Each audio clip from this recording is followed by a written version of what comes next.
welcome again in our taxi. Where can we take you? Thank you very much. You have to take me to the Brussels Economic Forum. So it's an important day today. So I'm looking forward to an interesting discussion, and you should take me there.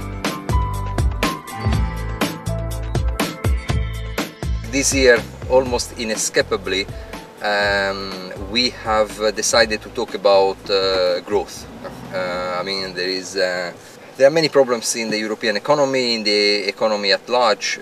Certainly the issue of growth, creating employment, increasing the welfare of our citizens, and is absolutely capital. Europe has two challenges as far as growth is concerned. One is to rebalance growth between the north and the south. The periphery of Europe is not growing anymore because of the crisis, and it must go back to growth. And so the north part of the euro area must help by also facilitating adjustment. The other challenge is to improve the functioning of the single market through more liberalization and structural reforms.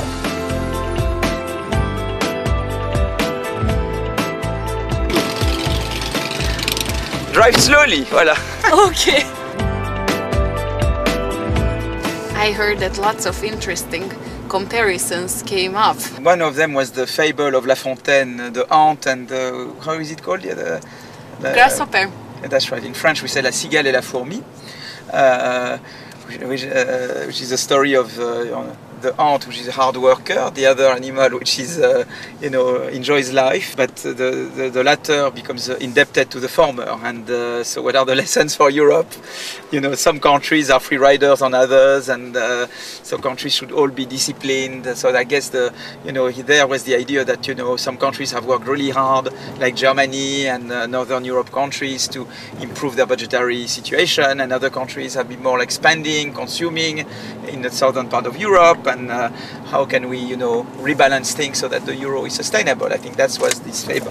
How is it in Asia? How is it different? Are there also ants and grasshoppers, or only ants? Or what? Perhaps more ants in Asia. In general, Asian people save more and invest more. So it's you can say the more ants than grasshoppers in Asia.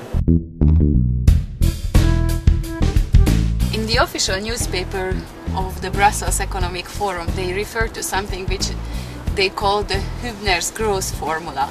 How would you explain it to the citizens? We often think that Europe is just Brussels, and that there are guys in uniforms who come, and some women, not too many of them, and decide on what goes on in Europe. I personally believe that Europe today is also young people who do not just go across Europe and look for jobs, but that the young people also think how to make a job for ourselves. Because I think today there are so many opportunities in energy efficiency related area, and everything that is linked to climate change, which means that we have to change also the way we do traditionally a lot of things, that young people can make it their own way, and with new generation we can have new type of growth in Europe based on something that was unknown before them.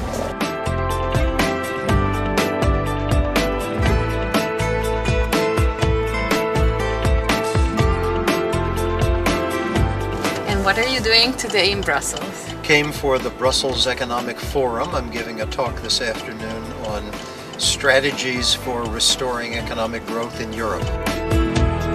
I think the strategy of pursuing a universal austerity in order to try to address these crises is proving counterproductive in many countries.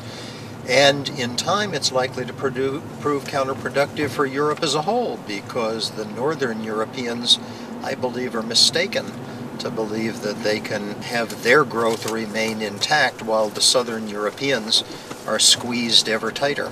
Well, they try to make it work for everyone in the EU, like for example helping Spain and Greece. Add costs to Belgium as well. but that's normal because we're all in the EU, so everyone's trying to help each other.